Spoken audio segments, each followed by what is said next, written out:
அஸ்ஸலாமு அலைக்கும் வரஹ்மத்துல்லாஹி வபரகாத். நித்தமும் ஓர் முத்தான உபதேசம் 15. அறிஞர் சல்மான் அல் அவுதா அரபு நாட்டைச் சார்ந்த ஒரு மிகச்சிறந்த எழுத்தாளர். ஒரு முறை தன் ஆசிரியரிடத்தில் கேட்பார்கள், நான் நிறைய வாசிக்கிற வளமை கொண்டவன், ஆனாலும் வாசிக்கிற புத்தகம் என் நினைவில் நிற்பதில்லை, படிக்கிற செய்திகள் என் சிந்தனைக்கு வருவதில்லை. ஆசிரியர் ஒரு பேரித்தங்கனியை கையில் தந்து அதை சுவைக்க சொல்லுவார்கள். பிறகு கேட்பார்கள், உண்ட பழத்தால் நீ எவ்வளவு வளர்ந்தாய் என்று. வளர்ச்சி தெரியவில்லை என்பார்கள் சல்மான் அல் அவுதா.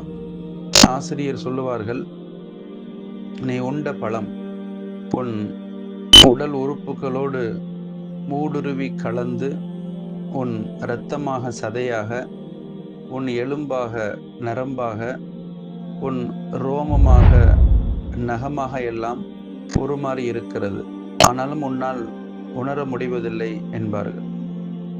அறிஞர் சல்மான் அல் அவுதா சொல்லுகிறார்கள், ஆசிரியரின் அறிவான விளக்கத்தால் நான் அறிந்து கொண்டேன், வாசிக்கிற புத்தகம் நம் வாசிப்பு திறனை மேம்படுத்தலாம் அல்லது சிந்தனா சக்தியை வளப்படுத்தலாம்.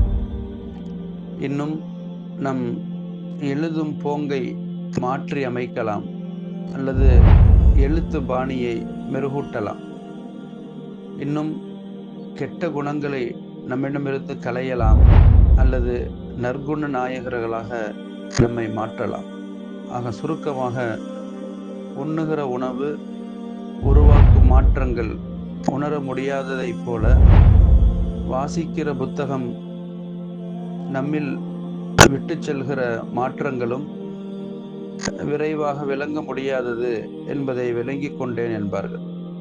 நாம் பெற வேண்டிய படிப்பினை, வாசிப்போம், தொய்வின்றி வாசிப்போம், தொடர்ந்து வாசிப்போம், வாசிப்பை சுவாசிப்போம், வளமான சமுதாயமாக உருவெடுப்போம். வல்ல அல்லாஹ் ஜல்ல ஷானு தஆலா வாசிப்பை நேசிக்கிற சமுதாயமாக நம் அனைவரையும் ஆக்கி அருள்வானாக. வ ஆகிரு தஅவானா அனில் ஹம்துலில்லாஹி ரப்பில் ஆலமீன்.